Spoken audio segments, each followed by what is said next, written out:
Good morning, everyone, again to some of you, and thank you very much for joining us. I'm really looking forward to today's presentation. Duncan MacLellan is here to talk to us about TransformTO, which is something that the City of Toronto has undertaken to get to net zero carbon by 2040. So this plan to get to net zero carbon by 2040 has different policies and also programs connected to it. And Duncan is going to talk to us about some of them. So our speaker, Duncan MacLellan, is responsible for outreach and intake for all existing building commercial energy programs in the City of Toronto. And previously, he worked in the conservation departments at Toronto Hydro and other utilities across the GTA. He's a certified energy manager and has experience on both the government and the private contractor side of energy programs.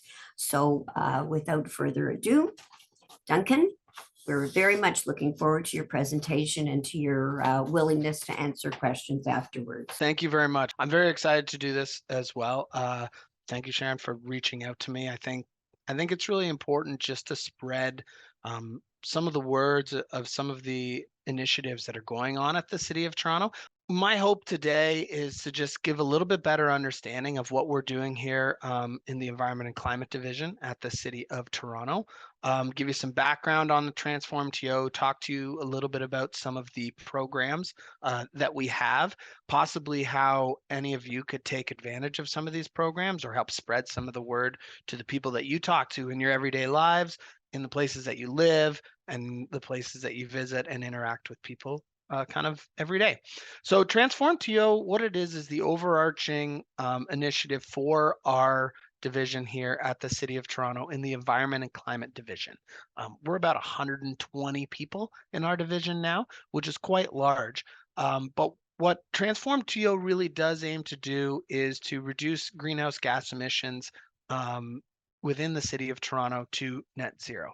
Originally, when it was put out, the goal was stated to be net zero by 2050 within the City of Toronto. That has since changed.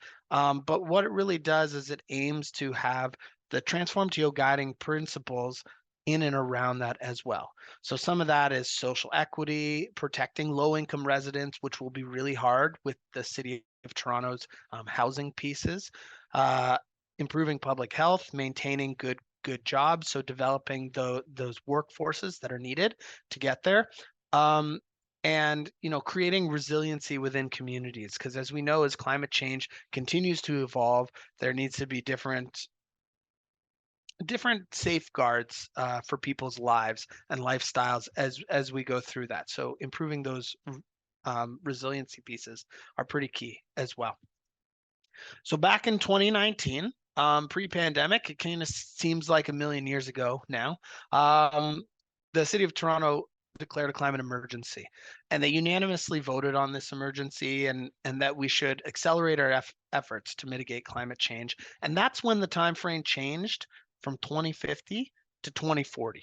Now, that's a big change. 10 years sometimes doesn't seem like that big of a change, but when we're doing something this big, I think it was quite a big change, and it was announced by former Mayor Tory at the Copenhagen C40 World Summit of Mayors. So C40 is an organization of international mayors that that really is focusing on reducing carbon and mitigating the effects of climate change. And actually, we're hosting workshops in November. We're hosting a 4-day session with about 40 international delegates in November here at the city, which is kind of a tack on to my job as I got to help plan some of these workshops as well. So that's a fun thing that's popped up on my screen recently. So within TransformTO, there's certain different strategies and implementation pieces, and one of them is in net zero strategy. And I think this is the one that we really key in on in terms of working with buildings. So The Better Building Partnership is a different term that we use for our team, which is the existing buildings team within the City of Toronto. So what we focus on is developing kind of three different pieces. We work on developing the policies and bylaws that go into governing existing buildings within the City of Toronto. We do support programs, so any type of programs in terms of financing and pieces like that. And we also have uh, what we call, the microphone. So that's advocation to different government levels. That's different workforce development pieces. That's working with different organizations that will help forward uh, a lot of these pieces. So where are we right now? What does the city's greenhouse gas emissions look like in the City of Toronto?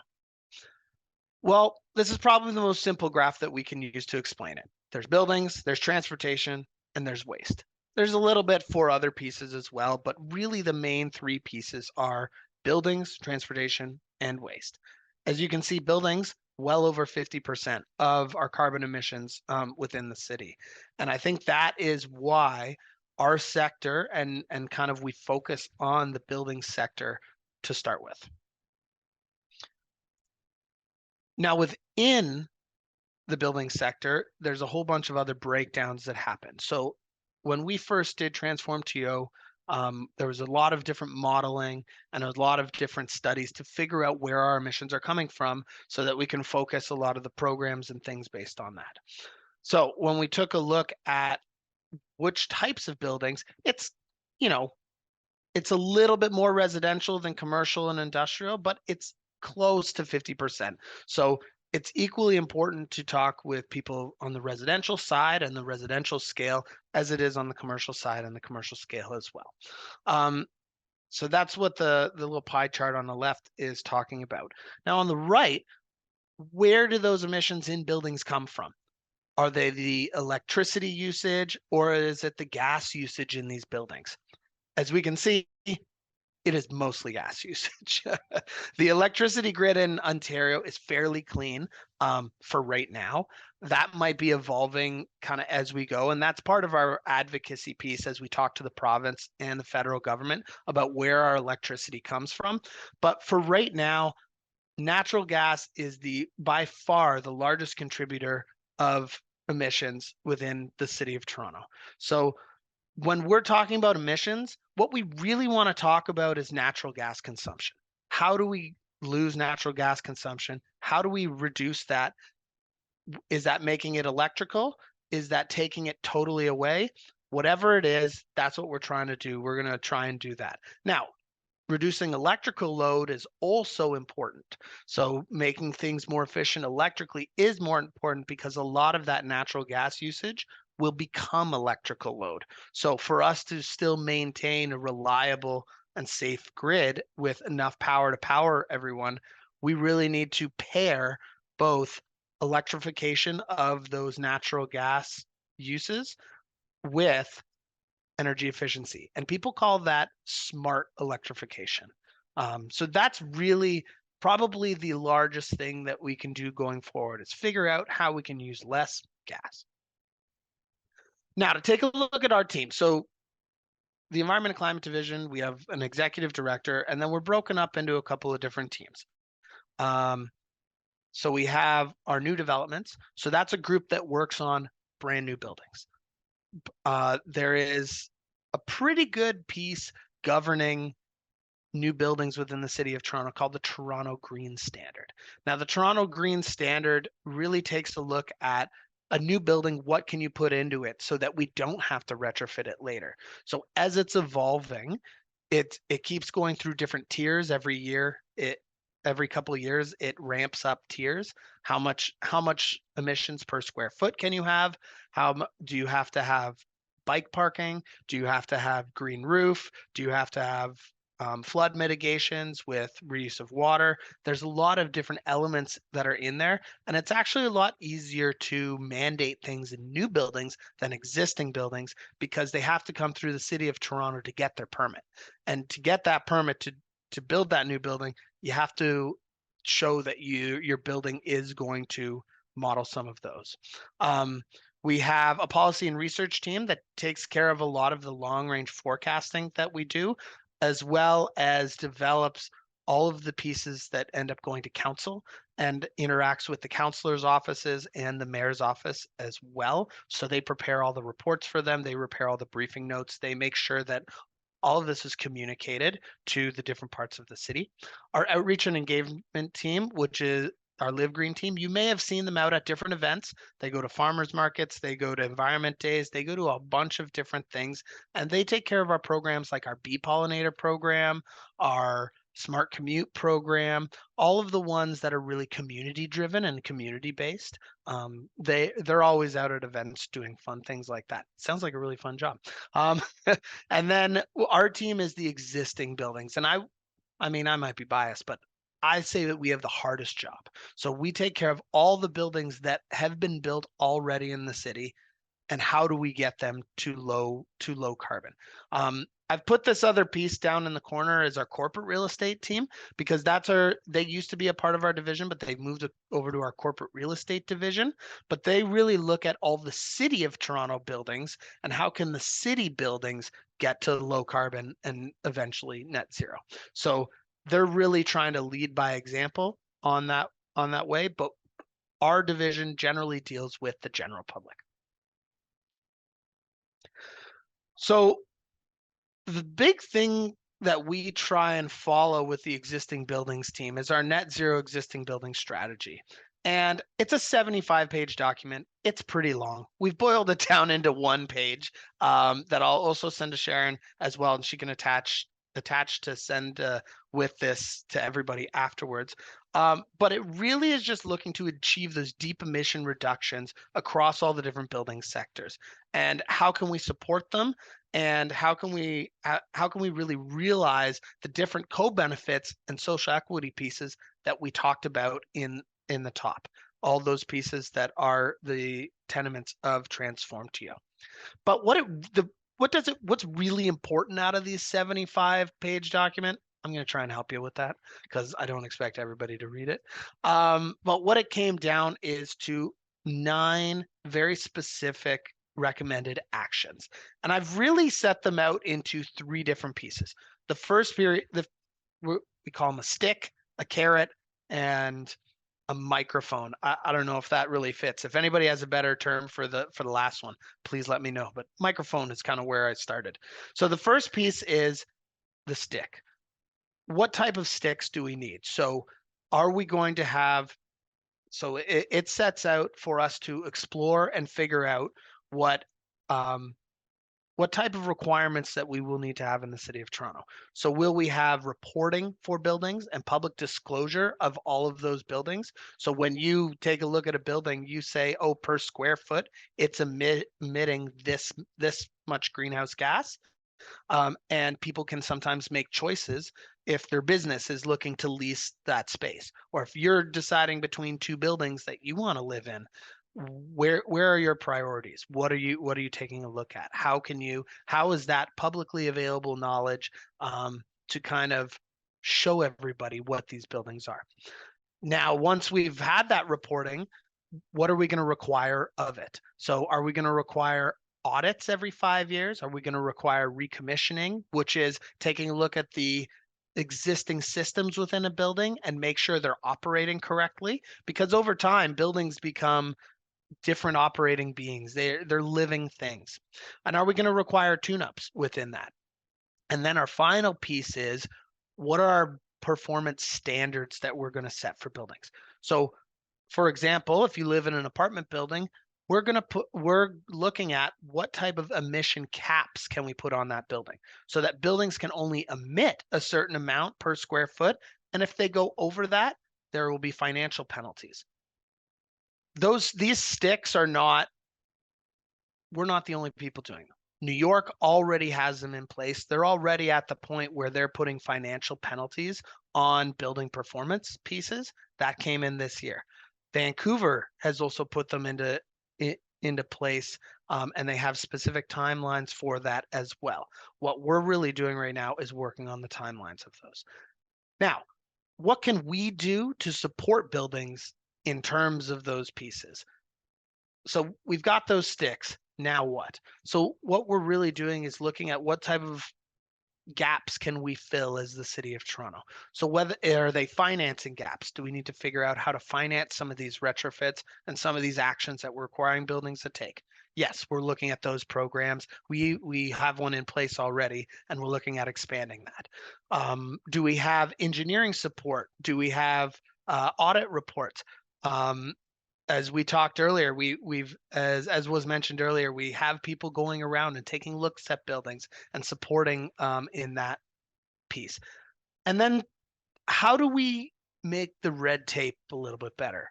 That's a great question that people always ask me at the City of Toronto, and it's a hard question to answer.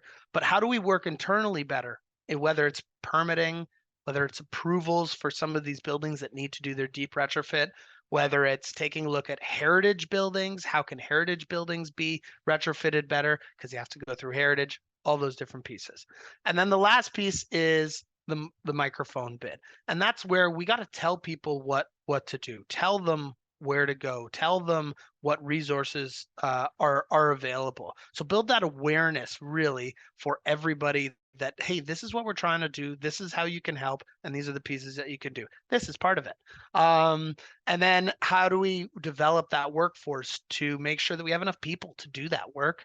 And then how do we tell other governments what we're doing and get them to be on the same team? That's sometimes tough, sometimes easy, and it sometimes can depend on who is which party is in power. But really, enhancing those lines of communication is really important. In terms of timeline, this was the first timeline that was kind of put out there. Obviously, it's going to change a little bit as we are in 2023, but we actually have something going to council. I believe it's next week about some of these pieces. So the data reporting and disclosure and labeling, as well as the audit, recommissioning, and all those pieces, that's going to council next week. And if this presentation was in 2 weeks, I would have a little bit more information for you on that. What I have put Sharon on our mailing list, and she will get everything. So that should be distributed as things go along. But it really shows you the short timelines that we have to work with to hit our goal for 2040. So what can you do? Partners and implementation. So what we really, excuse me, what we are really trying to do is we're trying to help and enable projects that are happening within buildings in the city of Toronto. Whether you live in a single family home, whether you live in an apartment, whether you live in a co-op, whether you live in a condo, all of these buildings still have to be retrofitted. And so what we're really working on is demonstration projects. So we're working on a lot of different pieces. We have a program called the Deep Retrofit Challenge, where we're working with 8 separate buildings on how to go super deep on a building retrofit, and we're going to try and use those as really good case studies and give them out freely to anybody who's trying to look to do something like that, as well as building knowledge. So I'm assuming most of you live in different places, so you might be that person that can gain some of this knowledge and bring it to your condo board, your tenant board, when you meet with the owner of your apartment building, your partner who lives in a single family home with you. There are many different ways that you can be the person who has a lot of that knowledge that brings it forward. And then how does that interact with some of our programs and initiatives? So what here I've done is I've kind of laid out in different places the different types of programs and where they fit. So within our support, guidance, and enablement, those are different pieces where we can help you with any piece of a project, or just saying, I don't even know what to do. I am in a building and I have no idea where to start. That's where we really step in and we help. So navigation support services, that's kind of a concierge type program where it walks you through the steps of retrofitting a building. Better Homes TO is our catch-all for all of our residential programs. So anything single family home, which is 3 stories or 6 units or less, That's can go through our Better Homes, and we will help you on that. We've got renewable energy that helps take a look at solar. Our Green Will initiative is our large portfolio. So if you live in a building that is owned by a larger company, they may be part of the Green Will initiative already. But we can explore that. And we've got different ones through the Housing Secretariat has a program called STEP, which is for older apartment buildings where we will provide a bunch of free pieces. Our financing piece kind of dovetails along with all of those programs. How can we get money out? How can we provide low interest loans? How can we provide, some of them are even 0%, or they were earlier in the year, and those change as the timing changes. And then our policy piece is, how do we support existing buildings, new buildings, within the city of Toronto to get to those lower pieces with our policy side.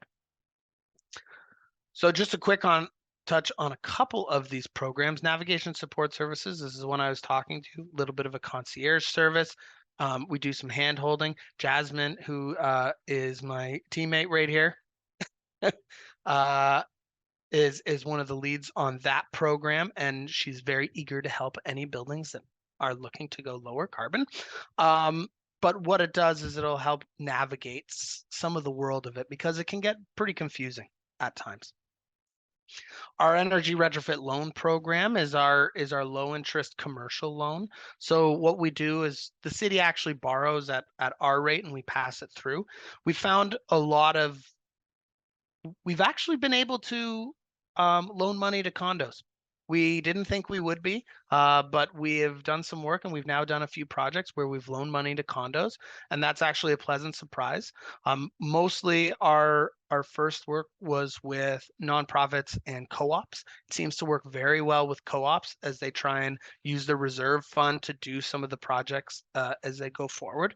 But what we try and do is provide the lowest rate that we possibly can through the city for any type of financing that you would be looking for.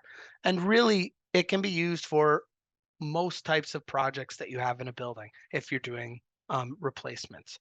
And it really just looks, we tried to set out the application so you're not too confused on what the next steps are, and we can help go through that. The deep retrofit challenge is what I was talking about before, where we have a bunch of buildings and we're trying to create some real good case studies that are typical of Toronto buildings. So a few of them are multi-unit residential buildings, which I assume some of you are based in, and taking these case studies will really build the foundation on providing roadmaps to net zero. So providing a step-by-step process. This is what we did. This was the result. It may be slightly different in your building, but at least here's a starting point. And that's kind of the key basis of information that we really want to try. We really want to try and enhance within the city of Toronto. We started out with 14 applications, and we ended up whittling it down. It's quite extensive, the pieces that are needed for it, and because the requirements for disclosure of some of this information. I think it'll be really fun to see the results of that, and we're already part of the way through. Some of the modeling is being done, and some projects are almost ready to put their shovels in the ground. Now the Greenwood.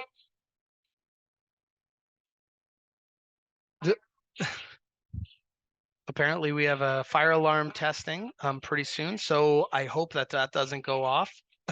But the Green Will initiative is our large portfolio program. So what we try and do is we try and recognize some of the large portfolios of buildings that are doing great work, get them to share that information within each other, and then also try and present that out to everybody and collaborate together. It's much better to work not in a silo. It's much better to build on what other organizations are doing going forward so that you can learn from each other and not make the same mistakes twice, or share some of the victories that are happening. Some of the buildings, if people live in large buildings, they might those buildings might actually be in this program already and have the sustainability or energy teams working really closely with us on that. So that's super exciting. We do everything from building operator training so that operators know what they're doing on the ground floor, to building, a strategic carbon management plan for the entire organization. So on the residential side, there are kind of the main loan program that we have is called the HELP program, the Home Energy Loan Program. Are Can you hear the bell or not? No? No, we Okay, can great. still hear you. That Amazing. microphone is coming in handy, Duncan, the microphone.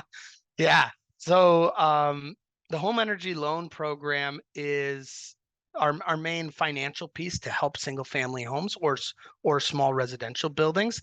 The key part of it is that it gets paid back on your taxes, pretty much. When you sell the house, the loan transfers with the house because you're not taking your heat pump with you or your insulation with you when you leave that house and you go to a different one.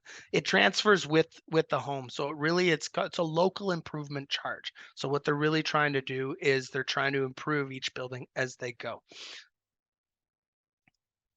Basically, it's any house in the city of Toronto. So anything with an M postal code in the front, duplexes, triplexes, rooming houses, group homes, kind of these are all different pieces of that.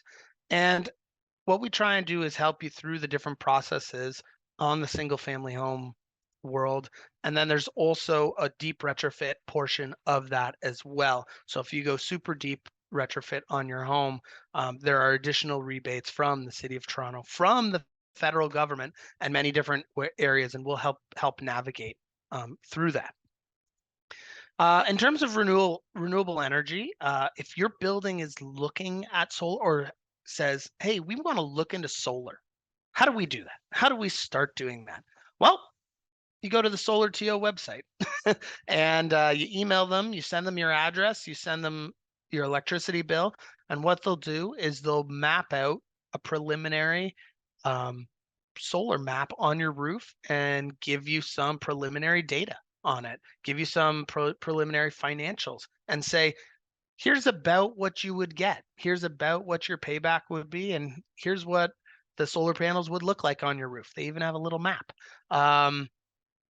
It's not investment grade, so it's not go make your only decision based on that, but it'll give you an idea on if you want to explore it you want to take it to solar companies and explore it with people, with somebody else. And we'll also help you with talking with Toronto Hydro, because you need to do some connection pieces with Toronto Hydro as well.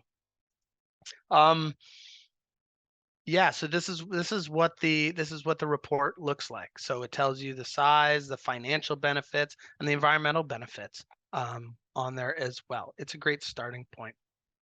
And then if you live in an older building, so I think, yeah, before 1986 and 8 stories or higher, you're eligible for a program called the STEP program, which will benchmark your building against other similar type buildings in the city of Toronto. It's a free program where they do a huge holistic assessment on everything that you have in your building. It also can focus a little bit on non-energy pieces as well, on some of the social pieces that in your building, and also some of the maintenance pieces of your building as well. So it has different pieces that are not some things that we focus in our division, but it's run by the housing secretariat. So it looks also at like your safety pieces and your waste as well. So that's a super interesting program. And the email is at the bottom of this. And what I'm going to just kind of end with is, we have all these links. We have lots of resources here at the city. We are here to help. We are here to point you in the right direction. I feel like that's 80% of my job, where I'm just pointing people in the right direction. But other than that, get in touch, talk with us.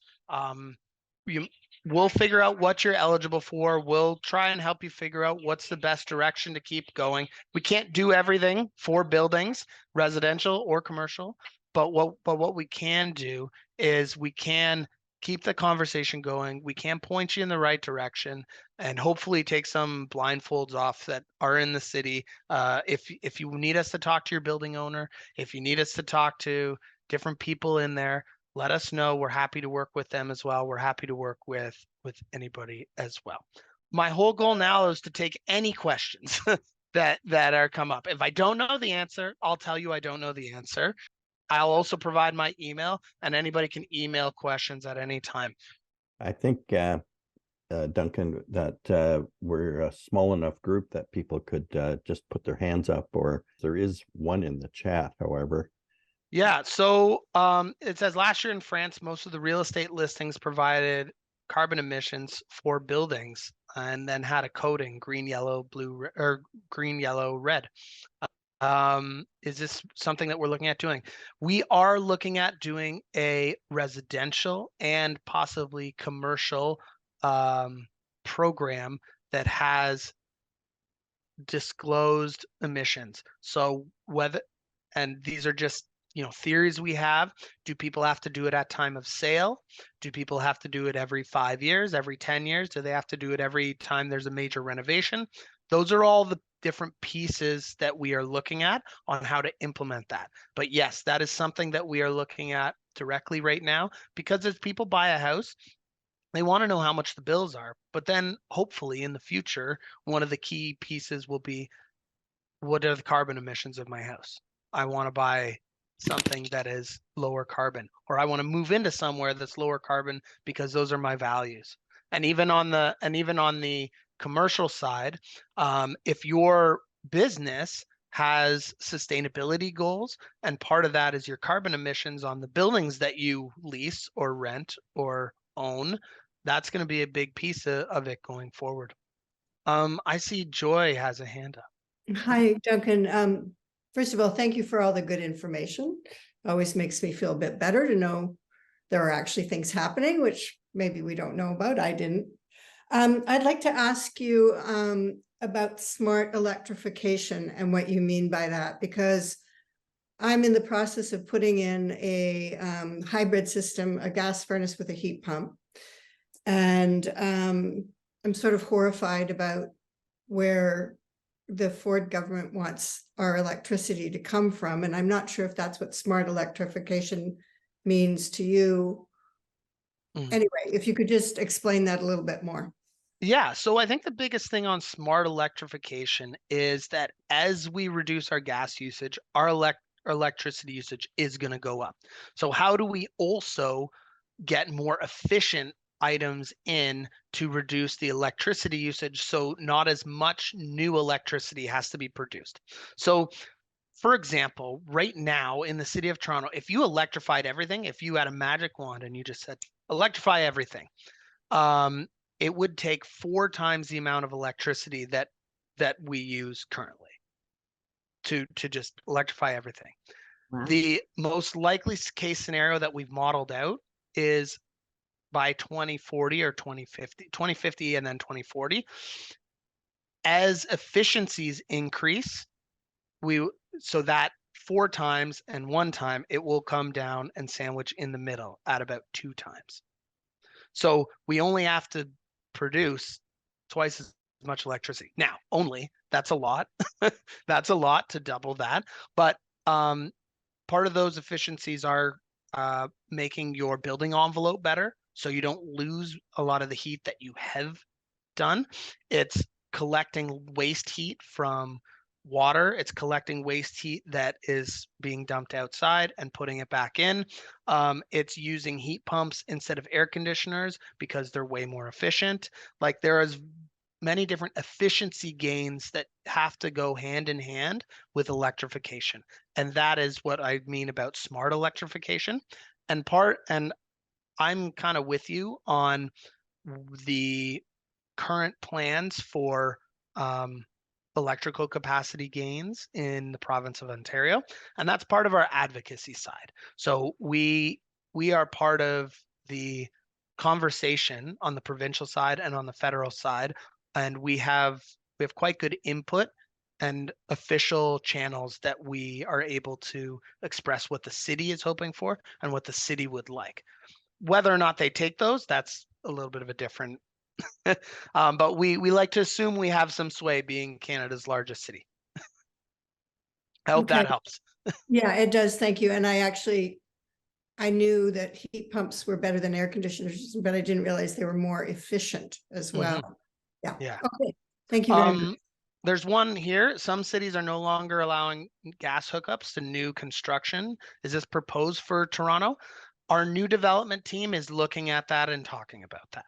It is in their minds. I don't know of what the possible timeline might be for that, but I know Vancouver has done it, has put in a specific timeline for that. I imagine that we will not be far behind, but that is something that a different team is looking at, and I believe when that goes through council, we will be sharing it through our mailing list channels, which will come to your group there. Gary, I see your hand up. I am in a condo that's 8 stories, and we recently put together an energy committee to handle the process of getting EV chargers in the building. And I'm hoping going forward that we will take on other projects. Do you have a preference that you're aware of in Transform Toronto for working with subcommittees or directly with boards, or what works best for you in that regard? So I think whatever is most efficient in your world is the subcommittee kind of the key part of that implementation. Do they have kind of full reign, or does everything have to go through the board? I mean, either are fine. I think starting the conversation and figuring out where we can be the most helpful. So whether that be connecting you with our electric vehicle strategy group, or whether that be us talking to you as you're building as a whole, that's a conversation that we can have. But I think just starting that conversation is the key part, and we can make sure that the right person is in touch with you from our side. Okay, thank you. If nobody else has a question, I have another one, but look around. Well, why don't you start with that, and then there's two more in the chat after. Okay. Recently, a neighboring condominium put in a water source heat pump. Yep. And got rid of their gas. We unfortunately replaced our air handlers with gas heaters about 5 years ago now, I think. Do you have a sense off the top of your head, like how likely switching to a water source heat pump would be in paying off in terms of reduced heating costs and cooling costs? Yeah, and I think each building's a little bit different. What would be really interesting is as we go through, because you have such new systems, the best way obviously is to just kind of wait until they're ready for their next replacement, which kind of sucks, but really that's that's what it is. But I think the fun thing would be to take a look after we go through this heating season at your neighboring condo and ask them, say, hey, we're looking at this for the future. Can you tell us how it worked? How did it go this year? What did you see? What were the results? And that could be part of your report back to your condo board to say, hey, when we replace this, when it fails, we can't do this again. Let's have this going forward. And what that would do is if you set that out in the capital plan, you could then make choices for your other systems that would help down the road. Now, you're talking 20 years down the road, 15 years down the road, heating systems, 20-year, 25-year piece. But if you have it within your plan and you have it ready as when it comes up, I think that's the key time to do it. Mm-hmm.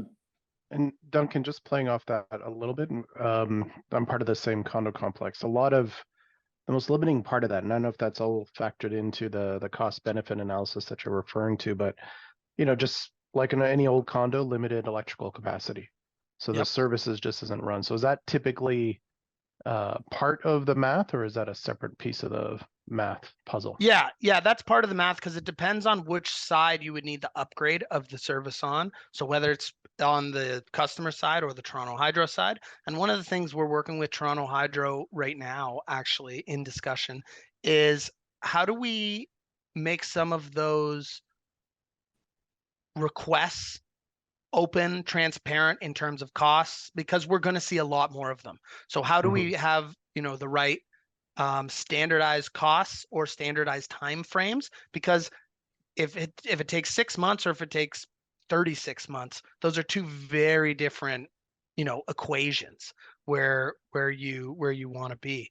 And I think us working closer with Toronto Hydro, I think that's a really key piece as we go forward, is how can we standardize these things? How can we make these requests easy for people to do? And then how can we know, as people are doing that financial calculation, what does that look like? And in the future, as we put penalties in, gas systems will just become more and more expensive to operate. And it will cross over at some point. I have one here.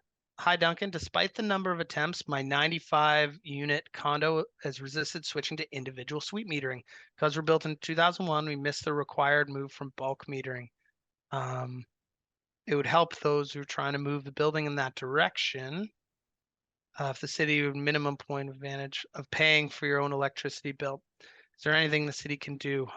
That is an interesting question. So suite metering has been is great for usage decline.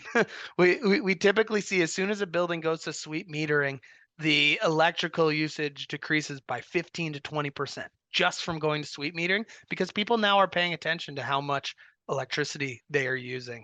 And really, if it doesn't hurt somebody or hit somebody, they're not going to pay attention that much. In terms of mandating it in existing buildings, that's tough. It might end up becoming a part of a benchmarking and reporting piece. It might end up becoming something that either the province or the city will be tracking because of and us putting some sort of reporting requirements in. But I don't know right now how we are able to do something like that. That's really a tough one, and I have had that question before, and I'm sorry that I don't really have an answer. I would love to have one, but I don't. Heather, I see your hands up there. Hi, yeah, you can hear me? Yep. Okay, thanks for giving this talk. It's very, very helpful and interesting. Okay, 2 questions. The first is relatively quick. Is there a list of the most efficient retrofits somewhere on your website? Because, just if we want to know what we're thinking about doing things or talking about it, like, is there a place you can go to see what makes That's what we're hoping to build. We're right now we're collecting some case studies that already exist, and we're going to put those up with and what we're working on is building retrofit roadmaps to go along with those, so that buildings can take a look at, here's what one building did, here's a roadmap they followed, all those different pieces. And part of that is the deep retrofit challenge. How can we showcase some of these buildings? Because the ones that are out there right now, we have to either build case studies that talks about them, or they would have had to do them on their own. As they go. Some of them have done them, so it's part of us collecting them, and are we able to share them? So we're working on that right now. We're working on that as a resource page and building out the resources that we have. So the real answer is not yet, but soon. And would that apply for houses or buildings Yep. less than 6 units as well? Yep. And some of those actually are right now. The TRCA, Toronto Region Conservation Authority, has some good ones right now. And we're working with them on building out some more case studies on there, but there are a few on their website right now. And I had one more question. which is more related to how much authority, and it might be related to what you were just saying before, actually, but how much authority does the city have to actually mandate its, various energy requirements? So for example, if a rental building is now going to be bought by a developer who's going to turn it into condos, which is happening, can the city say, well, if you're going to do that, in exchange, we're going to increase the standard of energy efficiency required, if you're going to make that switch? Like, how much power does the city have in those situations? So that specific situation that you said, I'm not totally sure, but in terms of power, we have some. We have power in the bylaw piece. We have power in all the permits that we handle. We don't have power in building code. So changing building code, that's provincial purview. And we're just exploring exactly how we can implement some of these bylaws and mandates within the city of Toronto. So the answer to your question there is some. We have some jurisdiction and some power in those. The city of Toronto also has a little bit different relationship than a lot of other municipalities because we have the City of Toronto Act, which usually gives us a little bit more power than some of the other municipalities. And it's set out in a whole bunch of different ways, but one of them is the ability for our bylaws. So if a particular neighborhood, with reference to a particular building, wants to know, can this be a bylaw be enacted, or is there a permit that we can use or something? Which office do we go to? So that is a good question. Can you email me that question? I don't totally have the answer for you, but I want to see if I can find it for you. Okay. So yeah, my email will be on the one that's sent around. Okay. But yeah, no, Thanks. that's a good question. I'll do two in the chat here, and then I'll go back to there. What kind of outreach are you doing so people know about these programs? I have friends who have no idea about these. Yeah, so one of the pieces we've kind of just finished developing a lot of them, and the outreach is about to come out in a little bit wider range. So a lot of it is through associations right now. So let's just say Greater Toronto Apartment Association, or our outreach through BOMA, Buildings Owners Management Association. Those are the types of places that we've been doing outreach currently, and as well, talks like this, talks at trade shows, talking with contractors to try and help them get the word out. But it is really tough to reach out to everyone. There are people who interact in different circles that don't hear it, and there's some people who hear it 18 times just because they interact in the same circles. So we are starting to go a lot wider, and as soon as some of these pieces start going through council, there will be press releases, there will be news articles about them. Our communications department will start putting them out there a lot more. Liz asks, is the city doing anything to promote district energy or heating? Yes. So we have small district pieces that are run by our new development team. We work with Enwave as well to try and expand that network for district heating and cooling within the city, as well as they actually have developed a sewage heat recovery map of the city. So if your building is running near a sewage heat trunk, you might be able to tap into the heat recovery there. They're doing a large project right now at Toronto Western Hospital for doing sewage heat recovery and injecting that into a district system. Next one, I think you need to do more advertising of the supports available. Most people are I know are quite passive. What about advertising? That is something that we are looking in the next piece with the communications department. Also, when I tell people how much money you're saving by switching to heat pumps, federal funding available, we just can't manage on top of a mortgage. They won't listen to the financial data. You need huge advertising. Yes, in our residential side, we've been bumping up the advertising on the heat pump pieces, and I've recently seen it on Facebook. I've heard it on the radio, and I actually think I even saw a TV ad at one piece. All right, Karen. Sorry, you've had your hand up for a while. I see you. Hi. So I have two suggestions for you. One is with respect to changes like heat pumps. One of the things the city could do is advocate with the province to ensure that when buildings do these kinds of upgrades that are consistent with climate, that they are able to include those in the new reserve fund, because they can't at the moment. And that would make a very big difference in terms of the financials.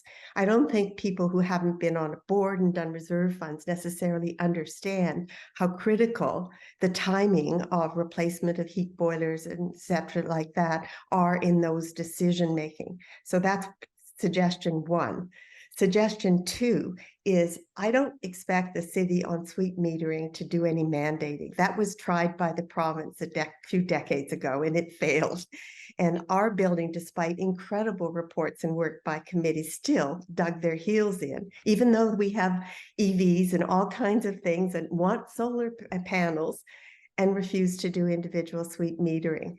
You could really help, because when you did our audit, you suggested programmable thermostats, but nobody mentioned the fact that we weren't on individual metering. We are bulk metered. So just being aware of those kinds of things when you go into buildings and advocating with them and just giving people information on it, I think would be really a first step anyway. I'd like to see it mandated, but it may not. That's not going to happen. Yeah, and suggestions.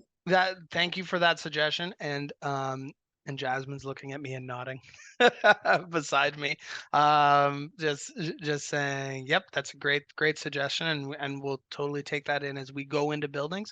That might be a new question that we ask, a new piece that we use in there. Gary.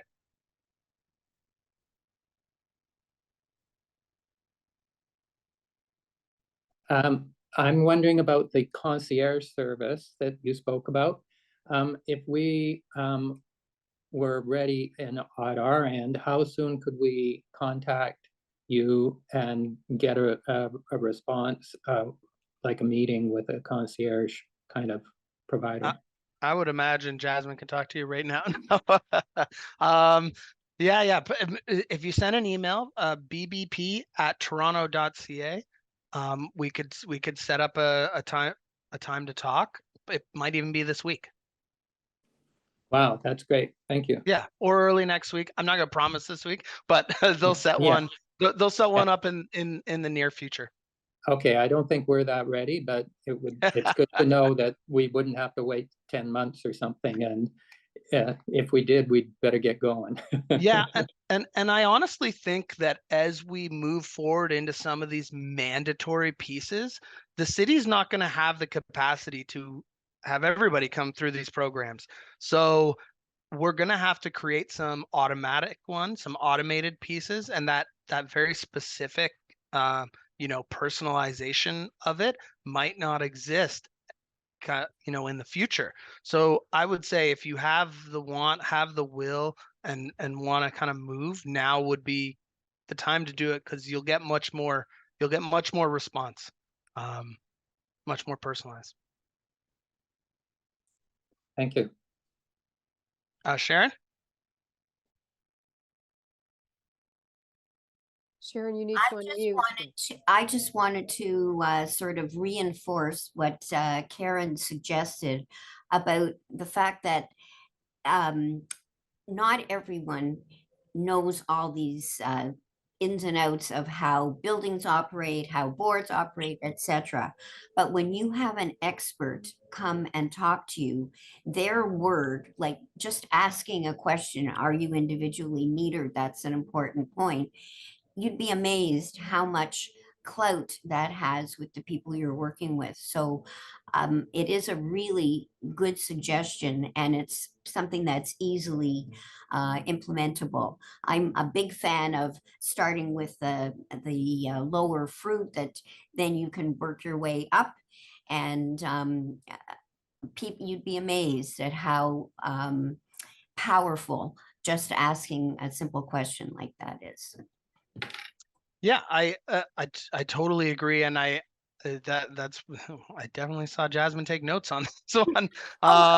But it's I think one of the key things is when you're taking a look at your building, and this is part of that, is how do you use what you have the most efficiently that you can possibly use it before you start getting into some of these capital pieces? Because as Karen was saying as well, some of these reserve funds are definitely underfunded. And that has also been even more so with the increased costs of construction and equipment now.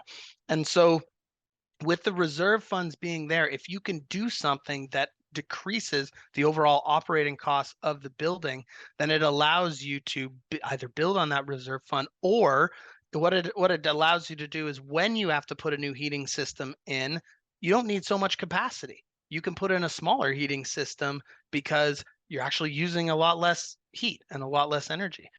So making sure the building's running how it's supposed to, making sure it's as efficient as it can be before looking at these capital upgrades. There's actually, different stages of how you look at a building, and that's part of our navigation program. We help you look at the different stages, so that, and the last one is actually renewables.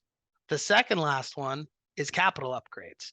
So a lot of people think that capital upgrades are the first thing that you have to do, but really taking a look at what your building is, figuring out how it can work efficiently as it is, and then building to those capital upgrades. And then once you're as efficient as you possibly can be, and you have everything as low carbon as you can possibly be, using renewables to offset that last bit of energy that you need, that's kind of the key, progression to low or no carbon. I agree, but just sorry, not to belabor it. It's just that a lot of organizations do not have the expertise to look Yeah. at what they have and know, oh, there's a way we could do that inexpensively or whatever. So the Yep. existence of checklists of other places you can look, etc., really is very important for a lot of groups. Yeah, that's why we're creating those roadmaps and some of those self-serve options. That's like, I don't know where to start, and giving people a different starting Absolutely. point. I agree. I totally agree with you. So I think if we get back, there's a few more in the chat, Duncan. Oh, okay, great. Has anyone switched to electric tankless water heaters? I don't know if anybody here has done that. I know a couple people who have at their house. Usually people with smaller water usages. I have 2 small children, so usually my washing needs are quite high. But curious if anybody else has here and maybe their experience. And another question about whether it's done, it's been done in multi residential buildings. Yeah, so this is my question, something that we've been trying to investigate, and it's like pulling teeth out there because if you're familiar with these, usually they run with gas. It tends to be because of the instant heat aspect of gas-fired. Electric units do exist. You can get them from like Reliance. But what we've struggled to get, we generally have electric water heaters in our building. A lot of them don't get used, a lot of snowbirds in our building. So looking at whether we can convert those, but the power needs, the electrical needs, with our current electrical service, I understand we probably can't switch everybody, but trying to find out, are there a certain number that we can switch over? It's been, like I said, it's been pulling teeth to try and get that answer. So I didn't know if that was something at a city level, if multi-unit communities have ever pushed that issue yet. So in terms of electric water heaters, yes. One of the coolest ones right now is it pulls ambient temperature from the building and heats your water from that, which is pretty interesting. How you can pull such small amounts of heat and end up concentrating and heating water. But in terms of electric on demand, I know they're big and they're used in Europe a lot. Yep. As well as in Quebec as well. Quebec has great electricity capacity with all the dams and the flowing and the hydro. But in terms of from our side, we really go a little bit more macro than that. We try and figure out how to reduce the gas usage within buildings. Part of that is, water heating. Part of that is, but really just looking at the building as a system as a whole, I think would be really helpful. Because if that's the only thing you're switching away from gas, it might not be useful to switch just that away from gas. But if that's the last piece in your electrification, it's probably worth a lot more as you remove gas. Yeah, well, actually, this would be electric to electric, and just kind of Oh, reducing the waste of heating the tank all the time when somebody's not home. Yep. Yeah, and so that's more, we do have gas, as the guys mentioned before. We do have, our makeup air units and stuff are still gas, but generally nothing for the units themselves is gas fired.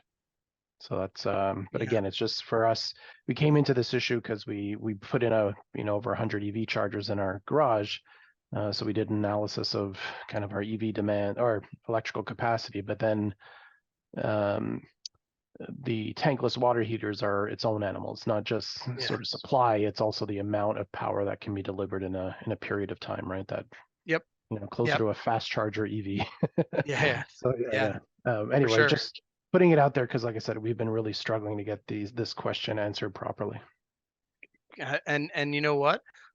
If you kind of want to explore it a little bit more, if you email us, we might be able to get some of the experts on it.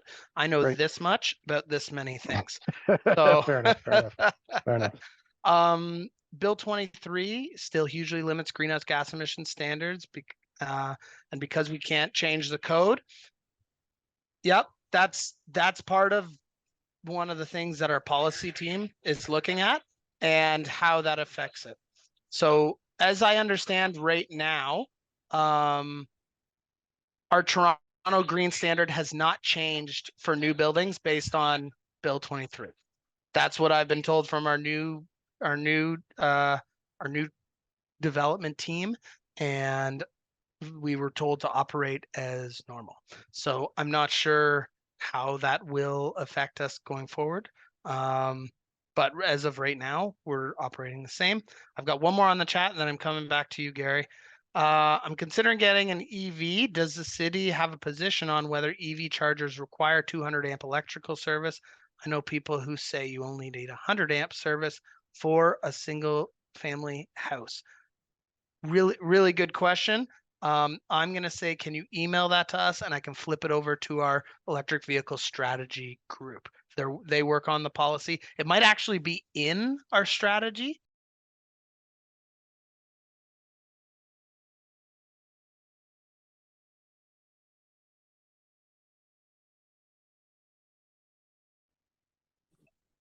I'm a condo dweller, and I'm finding the experience to be challenging at a number of levels because the board has so much work to do. They're not necessarily experts on managing a building. So we're trying to get information from a building manager and from our engineering studies and so on. And it seems to me like at the level of government and that sort of power, mandating that they give you advice that you're willing to give us through some of the services you're offering would be a good thing. Advice on sustainable green things, because what we find is that they want to do what they've done before. And if they do that, we're not going to make it. So we want them to do what we should be doing, and like if they're not willing to learn that stuff and we're trying to make them learn that stuff, well, it's a lot of wasted energy. So I would really encourage you guys to put pressure on people who have power over condo dwellers just by virtue of the services that we have to have. Like when our heat goes out, we need a new boiler or whatever. And I would say there's kind of two pieces around that. Number one is part of my job is to talk to the management companies, talk to the contractors, talk to the associations, And we're running training in conjunction with some of the announcements that that we're coming out with different regulations. And part of that is, look, you're a contractor, you're going to need to do this because the buildings are going to be required to do this. And if you don't do it, you probably won't be hired by any of these people back again, because that's a mandate. And some of those companies are even putting that in some of their literature, where they say, we will help you get this, we will give you advice on these pieces because we know these pieces are coming to the city of Toronto. But yeah, so that is absolutely part of my job. Great. And then the other piece is from the condo side or the building side, putting pressure to say, like, look, here's a mandate that we have as a building, and we are going to be penalized for this going forward. So we need this in our contract. We need this, as a service provider, you need to help us comply with these things and get us to our goal. Because that's what some of the large organizations are doing. They're putting standards on their contractors and saying, if you can't get this to us, you can't be our contractor. If you can't, make these suggestions for low carbon buildings, you can't be our HVAC contractor. That's interesting. Yeah. Yeah. So Thank you. I think you can push from both sides. Mhm. And I think that helps. Karen. So Karen, I like this comment, and I actually think that I'm going to take it because I'm part of a group that helps advise on the new building code with the Ontario government. We don't write it, but this group advises on it. So it says reserve fund regulations have limitations on condos in terms of replacing systems. The regulations set by the province need to be revised. The city could play an active role in urging the province to allow replacement major system to climate-friendly ones. I totally agree, and that's part of what we're doing. And I think having that focus on condos and how that works, I will add that into my next comments on the next piece that we put there. Joy, I see your hand up. I'm just thinking about your microphone, or as Michael suggested, could be megaphone. And I'm in a single family home at the moment, but I have lots of friends who are in co-ops or condos. Mhm. And so the energy retrofit loans, they're just loans. They're not, I'm just thinking of telling my friends, hey, how's your building heated? Are you on the board? Could you think about doing something? They are loans. There's not grants, right? Yeah, there's not grants from the city.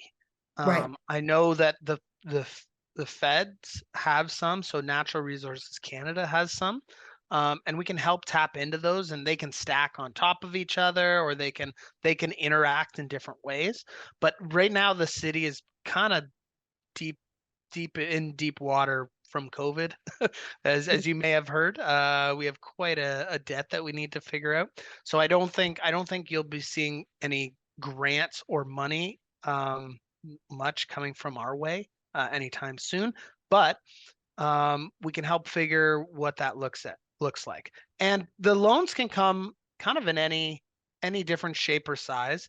Usually the payback of the loan is the payback period of the improvement that you make. So if the improvement is, a 10-year payback, the payback of your loan coincides with that. So the idea is to use the energy savings from the project that you have done to pay for your loan. And that's the way that we put it together. And I think one of the big pieces is for the first year or the time of construction, it's interest free and payment free. So if you needed something that needed to start now, or in 6 months, we could help you bridge that. If there was more financing coming down the road, or if there was some need that was going on, it's a little bit more flexible that way. And the reason it works with co-ops is usually there's audited financial statements for co-ops pretty regularly. So a lot of those different pieces we're able to help with and be flexible with and talk. And it's just starting the discussion as early as possible, really, is the biggest help. And we weave it into our navigation program as well, so that we say, hey, we'll help you get to where you're going. If part of that is financing, we'll help you with that part of financing, right? So if part of that is also, I don't even know where to start, I don't even know what systems to look at, that's also part of it as well. Okay, thank you very much. You might not know, but it used to be that we were told to try and use our electricity between 7 p.m. and 7 a.m. because you got a lower price, and it was better for the system. Like it reduced the overall amount of electricity the system had to produce. Yep. I think, is that still true, even though we don't have the same costing strategies out there? Yes. So right now the system is set up like that. Now, generally that's mostly in the summer. There's usually summer and winter rates because of how the demand curve goes. So usually when everybody was, at work in the day and everything was turned on at work, but also things were still working at home, that's when most of the electricity was used. Then when everything shut down at work and people were only at home, then that's when less electricity was used, kind of just generally. As the world, it might not be that in the future, because as we move from heating being fossil fuels to heating being electricity, there might now be winter peaks instead of summer peaks, and it might be able to smooth that curve. But a lot of that planning will come from the hydro companies and will come from the IESO, which is the governing body of all the electrical utilities. And what that'll do is they will adjust their demand curves to meet where it kind of flattens it. So it's not huge peaks and huge valleys. They want to flatten everything. So whether that be electric vehicles charging at night would be really helpful, whether that be some of the auxiliary heating that needs to be done at night. It's load shifting that load from different times is something that the planning group of the system operators does. And so they usually indicate that with pricing. So it's more to use it sometimes, it's less to use it other times, and sometimes they indicate it with incentive programs.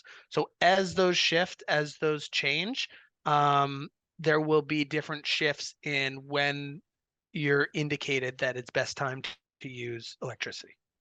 Okay, thank you. Okay, interesting way to end off. So Duncan, there's a number of comments thanking you for the presentation in the chat. And certainly on behalf of all of us who were here, it was a terrific presentation, lots of information, and we really appreciate your patience and knowledge with answering our questions. Thanks for having me. I always have a blast with this. Hopefully you'll come back with some other information, because you were mentioning that this is only one of several presentations that you do. Happy to be, and you know what, I'll send you that information tomorrow, and any other questions, I'm happy to answer them. If you want to email, if you want to call, I'm always around. Okay, well, thank you very much. Thanks, team. Have a Thanks great so rest of your much. meeting.